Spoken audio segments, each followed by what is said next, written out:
Welcome to CSET Biology TCP. I am Mr. Wilson from the TCP Academy. You can find us online at tcp-academy.teachable.com. Today we're going to be looking at the food web. What's a food web? A food web is an interconnection of food chains showing a complex feeding relationship among organisms. It gives more detail of the dynamics of feeding relationships in the ecosystem. The food web may show many organisms feeding on one organism or one organism feeding on many organisms. It is not as simple as a food chain. However, several predator-prey relationships can be identified on a food web. It has trophic levels, consumer levels, and feeding type, like the food chain. The arrows show the flow of energy. Let's look at a picture representation of a food chain. It's pretty much a flow diagram. So here we are using letter and number to represent our organisms. 1, P, F, 0 represents the organism. The arrow there showing the flow of energy. Energy flowing from 1 to P. P is, of course, doing the eating. So P, its role in the ecosystem here would have been to keep the population of 1 in check. And 1 would have the awesome role providing energy for P. Now, if you observe here, now P takes on a new role. P is keeping the population of 1 in check, and it is also feeding on F. So it has dual role here. Now, the arrow continues to show the flow of energy from the producer through to the consumers. Now, this pretty much represents our first unique food chain. However, a food web is an interconnection of a couple of food chains. Let's look at these new organisms being added to the ecosystem. Here, a new organism is feeding on the producer, which is 1. And the energy again is flowing from 1 to W, from W to T, and from T to 0. Interesting, we're seeing a flow of energy from W to F. Here we're seeing 3 food chains showing the flow of energy within the ecosystem. Now, while these are letters and numbers, they pretty much hold a position for actual organisms in the ecosystem. One might ask, why is Mr. Wilson using letters and numbers? Because your syllabus said that you are not supposed to confine your knowledge to only your domesticated animals or the animals that are familiar to you. So if we use these, you will have an understanding of a concept and pretty much the consumer level, the feeding level, the trophic level, as it were, with these letters and numbers. So if you notice here, we are having more food chains. Now look at what's happening here. New organisms are added to the ecosystem. If you observe each time new organisms are added to the system, you will observe that the complexity becomes greater. And again, you are observing as we add new organism to the ecosystem, the food source, the competition increases, which means that the food source become less. Here, 1 only has P feeding on it. But as soon as W is added, you're realizing here that 1 now has a greater environmental resistance as it has more herbivores or more predators feeding on it. And look at what happens as we go through and add organism, we find that it is becoming way more complex. Now we're adding new organisms to the ecosystem. And when we add new organisms to the ecosystem, it brings new food, new competition, and pretty much new strain and possibility, the ability for some organism to survive. So pretty much new organism being entered into the ecosystem changes the dynamics of the ecosystem. Here P is having more food. So prior to this, P was only feeding on one. Now P is feeding on A, so that's more food for P, meaning that the possibility of a population of P to increase is greater, which means that it's going to have more strain or cause more strain. Now we observe B feeding on A, and again, F is feeding on B. Now, interestingly, you are realizing here that F has about 3 different food sources. The complexity continues, and Z is feeding on A, T is feeding on Z, and it pretty much connects into T, as it were, feeding on 0. Then the complexity goes up to G, and then we realize here that we are a little confused now. Which of these organisms would be the apex predator? Would it be 0 or G? Of course, it's going to be 0. Observe the direction of the arrow coming from G to 0. So we understand based on the model here that as more organisms, more species are introduced into an ecosystem, it increases biodiversity, one, it increases the complexity of the ecosystem. It could mean more food for some organisms, and of course, it could mean less food for some organisms. It could mean that some population will increase, and of course, it will definitely mean that some population will also decrease. Interesting.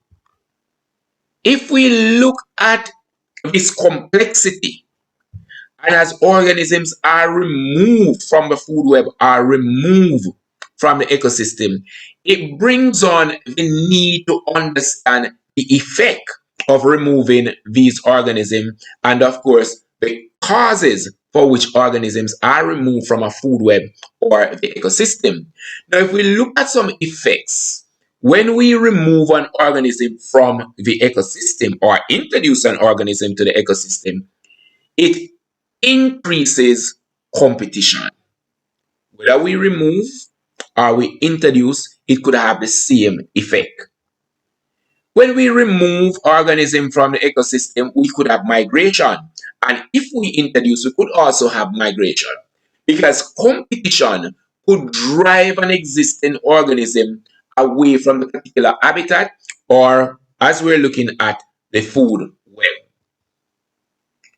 When we remove organism, it could endanger other species. It could also mean that if we introduce organism into our food web, if we introduce organism in our ecosystem, as in the case with invasive species, it could endanger other organisms, as is the case with the lionfish and our parrotfish, as is the case with the Brazilian cane toad, and so the Australian crayfish, and so many other invasive species that would have been brought into the ecosystem that they really don't belong. They tend to endanger the native organism or the endemic organism and pretty much could drive them into extinction. So to remove or to add to an ecosystem or the food web could have similar effect.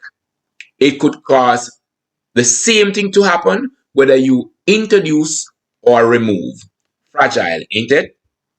Now, fragmentation is also possible when we remove organisms from a ecosystem. We could have several meta populations, smaller populations being formed as a result of the removal of an organism from the ecosystem. And like we said, if you introduce, it could cause greater competition on organisms to migrate for survival. And again, that could create meta population. Now, it could cause an imbalance in the ecosystem, whether we remove or we add to the ecosystem. It could cause an imbalance of the natural environment. Because the thing about it is that the niche of the organism in an ecosystem is well established. And when we introduce an organism that has a different niche or a new niche to this environment, it creates strain and increases the environmental resistance for the particular ecosystem. That could lead to loss of biodiversity. So if we have 1,000 different species there, we could pretty much start losing species, reducing the biodiversity that is pretty much within that habitat or within your food web. Remember, the food web is just simply a diagrammatic representation of a ecosystem, and it shows this complex feeding relationship and how energy flows or move through the ecosystem. It could also mean loss of food source for some organism. If you remove an organism, it's loss of food source. If you introduce another organism, it could mean loss of food source, as the competition for the scarce resource will increase. Now we're looking at the fundamental niche and the realized niche. How pretty much these are going to be taken on based on the competition. Now, what would have caused an organism to leave the habitat? It could be change in the environmental or climatic condition. That could pretty much cause an organism to disappear from your food web or the ecosystem. Pollution, there are so many types: noise pollution, air pollution, water pollution. Any of those could negatively impact organism, as we know about the oil spill with the Exxon Valdez and the amount of organisms that were impacted. We know about the mini market disease and the amount of organisms that were impacted. We know about the Bhopal gas tragedy and the many organisms that were impacted. We know about the grey skies of England 1952 and the organisms that were impacted. All of these are linked to pollution. Hunting, poaching, this could also cause organisms to leave our food web or leave our ecosystem, as organisms are either overhunted or overgrazed. And then it brings the need for protection, where we're having our sanctuary, fish sanctuary, we're having our parks, we're having our protected wetlands and so on, because we must protect ourselves from ourselves. The most dangerous organism to the ecosystem is indeed man.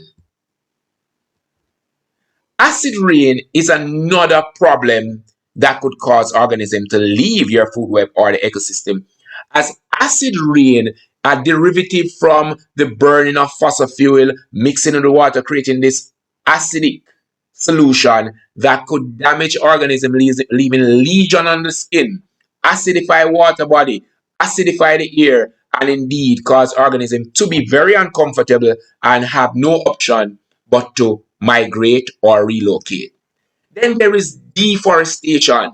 When we carry out deforestation, organisms are losing habitat. Organisms are losing nesting space. Organisms are pretty much losing food. Organisms are losing perch site. Organisms are losing pretty much shaded area, and it pretty much limits and reduces the biodiversity in the area, and pretty much the possibility of garnering medicine from particular plants when we carry out deforestation. It goes without saying, with deforestation, that is also going to increase the silt level of our water bodies. It is going to increase erosion, and then you understand that our rivers are now going to become heavily silted. As the rivers are heavily silted, uh, they have a reduced capacity or reduced volume to carry the amount of water they would have normally carried. And then that is going to have a negative spill off, where we are now going to be having flooding of low-lying areas, losing people and property. So all that will cause the organism to leave the food chain or leave the environment. illegal dumping falls pretty much under pollution. That could also cause some negative impact on our food web. Competition again. As we compete for scarce resource, some organism will die, some organism will run away in order to live for another day. Overpopulation. Overpopulation is a major strain on any ecosystem, on any food web, and this could cause organisms to migrate, become endangered, or definitely become extinct. So we have to control the population of organisms. Now we're looking at this graph and we're asking ourselves a question. A graph predator-prey interaction model. What does that mean? Is this still CXC? Oh yes, it is still CXC. We would have seen this model on past papers, and as such, it's very important for us to sharing with you. Now, the population of both predator and prey is influenced by each other. Yeah. The prey will provide food, predator will keep the prey population in check, and by virtue of producing food or providing food, it also keeps the predator population in check. Now, when the prey are in abundance, the predator population will increase. As this increase takes place, it causes the prey population to decrease. It continues in a cyclic pattern. Even if the prey population falls below the predator, once it is not at zero, the population will rebound. Now, in the absence of the prey, the predator may die, while in the absence of the predator, this may cause an overshoot of a prey population. Now, when we look at the model here, we are looking at this comparison that would have been done over ages. We are looking at the lynx, they're looking like a cat on the blue line, and here, pretty much rabbit there on the red line. Now, the rabbit here is going to be your prey, and of course, the lynx is going to be the predator. If we observe here and liken it to our ecological pyramid, we will realize here that the prey, the food source, is normally larger than the number of consumer. So if you observe here, as the prey population increases in the center up here, we realize that there's somewhat an increase in the predator population. As the predator population increases, then again we're seeing increased resistance for the prey, and as such, a prey population is falling off. So we have a crest and a trough being formed. And pretty much that is pretty much what happens when we have this type of interaction. You get to carrying capacity, you face environmental resistance, and as the organism faces environmental resistance, there's a dieback, and as there's a dieback and things become more favorable, then the population will increase again. So the major resistance here for the hare is going to be the lynx, which is a predator. Now we're seeing that oscillation, that cyclic pattern, going up, coming down, going up, coming down. As there is more food, the predator population increases. As the predator population increases, the prey population decreases. As the prey population decreases, subsequently, the predator population must decrease as well, because there is not enough food in this ecosystem to sustain life. Let us look at it at a bigger picture. So here we have the lynx being the predator and the prey. Now observe here when we start out this pretty much relationship. You are observing here that the predator population is higher than the prey. Above, we are seeing the prey population higher than the predator. It is always going to be dependent on when the observation started. So we're seeing here, as the predator population increased, the prey population decreased. And as the predator population decreased, the prey population increase. And we are having this oscillation between the hare and the lynx. As one decrease, the other increase. As one increase, the other decrease. And we are having this continual oscillation. However, it is keeping a balance in nature. It is ensuring that these organisms can live to see the future, because it's ensuring that there's no overshoot, right? Because if we have too much of a great overshoot, we're going to end up with what we refer to as a catastrophic dieback. And we really don't want to have that. So what happens is that one organism is pretty much keeping the other organism in check. Now, here we have a activity for you.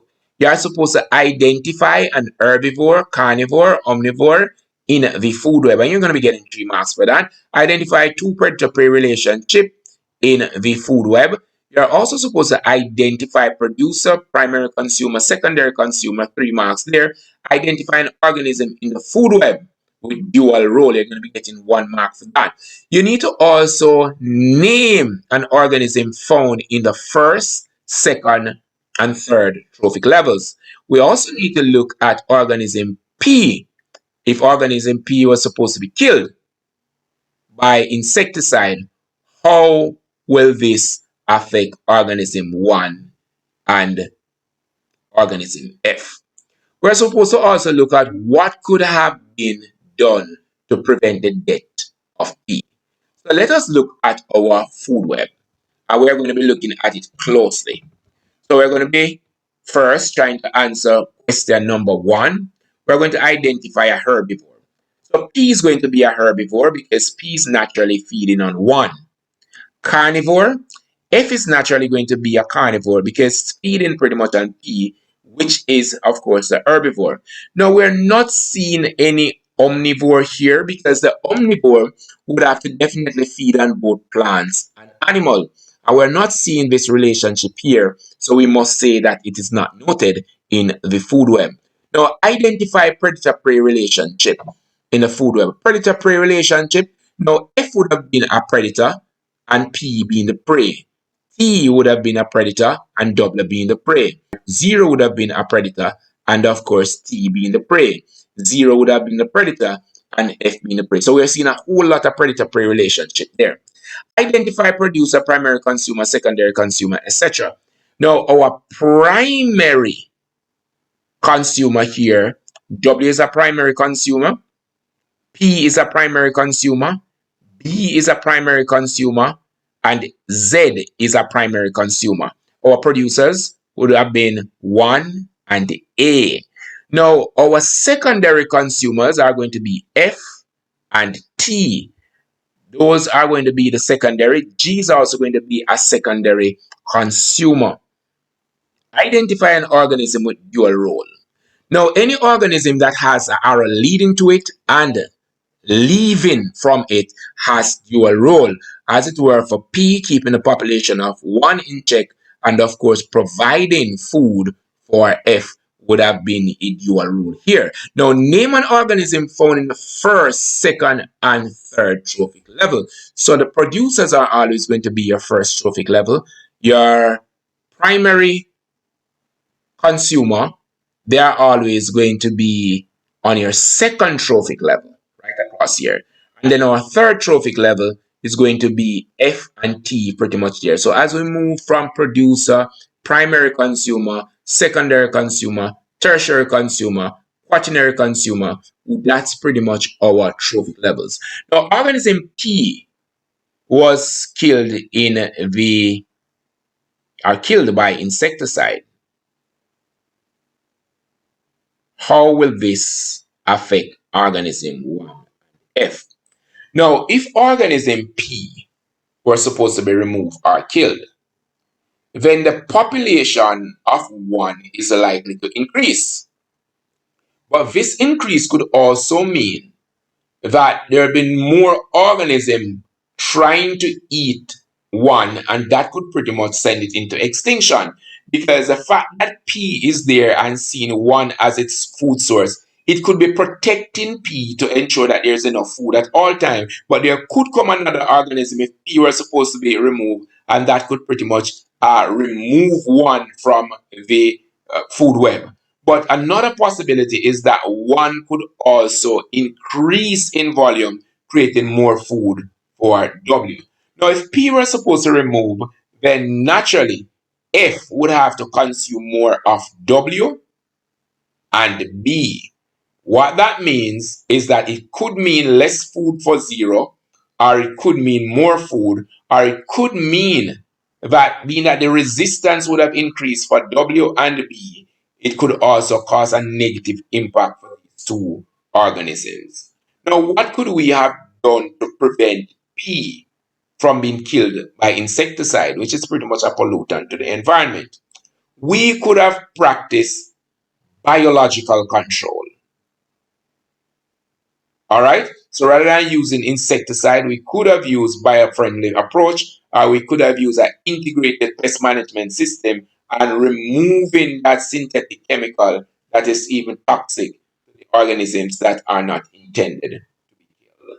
Wonderful thing that we are looking at. Now we're going to be moving into the next arena. And in this next arena, you have some stuff to do here. You are supposed to construct a food web using the information in the table, and you're going to be getting 2 marks for that. Identify the habitat from which these organisms come, be it terrestrial or aquatic, be it edaphics or arboreal, be it saline or freshwater, or we could look at brackish water. Where exactly these organisms are from. Identify a predator-prey relationship from the food web that you would have constructed. Construct a food chain with at least 4 trophic levels from your food web. So you want to do this pretty much on this page here, constructing from this table here. So we could look here, and the first thing we want to find in this table here are our producers. And we have seaweed is going to be a producer. We have phytoplankton. These are going to be our producers. And then we're seeing here things like zooplankton and krill. Those are going to be pretty much among our primary consumer. All right, you could use the internet to assist you in completing this. Now, here's another food web that we'd want to construct, and we're going to carry out the same activity that we would have done before. But now there is something new. We want to use this food web here to construct a table. So we are going to be putting this information into the table, showing the organisms that are eating each other, that sort of a thing. Shouldn't be so much of a bother because you would have had some table there that you can look at. Pretty much that brings us to the end of this presentation for the food web.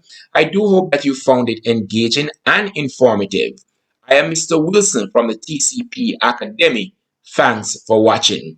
Please be reminded to like, share, and of course subscribe. Leave us a comment, ask a question, tell us something that you enjoyed about this video. Until next time, take good care of yourselves and others. Last year, many students differed on their CXC exams as they were afraid of failure due to their level of readiness. This year, Mr. Wilson and his experienced team from tcpacademy.teachable.com is here to help you get exam ready. Subscribe for free to tcp-academy.teachable.com. We offer courses in CXC Biology, HSB, English Language, and many others. There are several offerings to each course. Enroll in one today.